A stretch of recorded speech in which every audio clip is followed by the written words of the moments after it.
Դիանա Գրիգորյանի վերջին զանգ սերիալում շատ ավելի արագ, քան ենթադրում էինք, բացահայտվեց մի ճշմարտություն, որը կարծես պետք է մթության մեջ պահվեր մինչև վերջին սերիաները։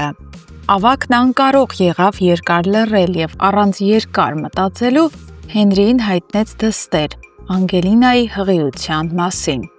Այդ լուրը Հենրիի համար միանգամից դարձավ բեկումնային։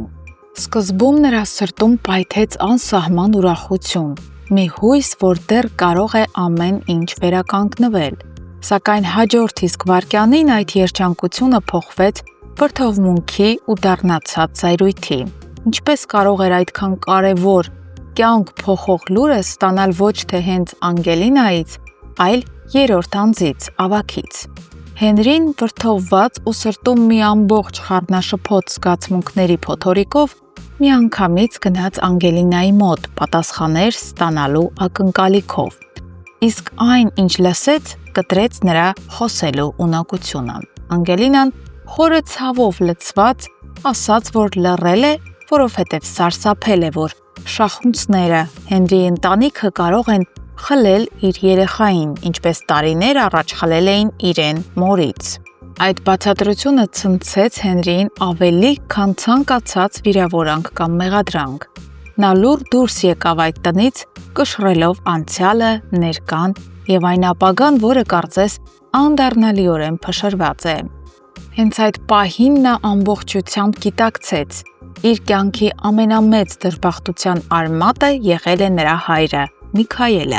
մարդը, ում ստվերի տակ նա մեծացել էր, ով ողջ այս ընթացքում հանգիստ ապրել էր, թաքցնելով սարսափելի ճշմարտություն։ Մինչ Հենրին պայքարում էր իր ներսի ցավի ու խաբվածության դեմ, հանրությունը ևս սկսեց արձագանքել։ Սոցիալական ցանցերում մեծ աղմուկ բարձրացավ Աննայի պահվածքի շուրջ։ Հետևորդներից շատերը շոկի մեջ էին նրա սիրո խոստովանությունից ուղղված Միքայելին։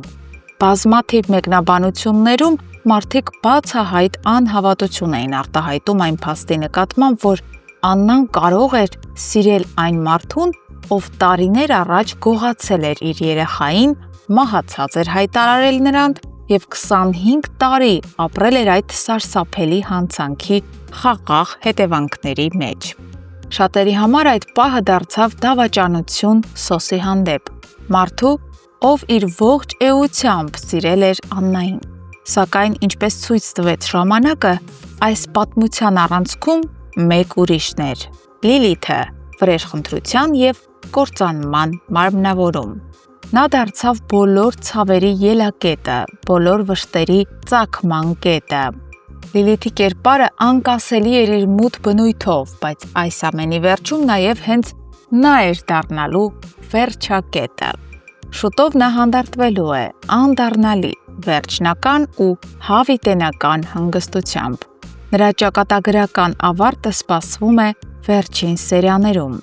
Միևնույն ժամանակ, դերասանուհի և պարուհի Աիդա Կարապետյանը, ով մարմնավորում է Մերիի կերպարը, այսօր հրապարակել էր տեսանյութ իր սոցիալական ցանցերում, որտեղ տեղեկացրել էր, որ Վերջին զանգ սերիալի վերջին 2 սերիաները կցուցադրվեն ուշադրություն՝ դեկտեմբերի 29-ին և 30-ին։ Այժմ, երբ պատմությունը մոտենում է ավարտին, մնում է միայն դիտել և կանխատեսել հերոսների ճակատագրերը։ Աննայի ընտրությունը պարզ է, նա Միքայելին է տվել իր սիրտը, իր ներումը և վերջապես իր ճակատագիրը։ Սոսը մի ժամանակ անսասան, հպարտ ու սիրով լցված տղամարդը մնում է մենակ, հոգու մեջ մարած հույսերով ու վերադարձող անցյալով։ Նա հեռանում է, վերադառնում է Ռուսաստան, առանց սիրո, առանց պատասխանի, բայց գուցե վերջապես խաղաղություն գտած։ Լիլիթը, ինչպես նախորդ տեսանյութերում էինք նշել, վերջնականապես հեռանում է պատմությունից, մահվան մութ շղարշի ներքո։ Իսկ Անգելինայի և Հենրիի միջև դեռևս օդում կախված է մեծ հարց. արդյոք նրանց միությունը կվերականգնվի հանուն երեխայի, թե ամեն ինչ կմնա անավարտ։ Սերիալը մոտենում է իր ավարտին և այդ վերջը լինելու է ուժեղ, խորքային և վերապրումների գագաթնակետ, Հարգելի հետևորդներ, արդյոք Անգելինան պետք է ասեր այդ դաժան խոսքերը Հենրիին։ Գրեք մեկնաբանություն։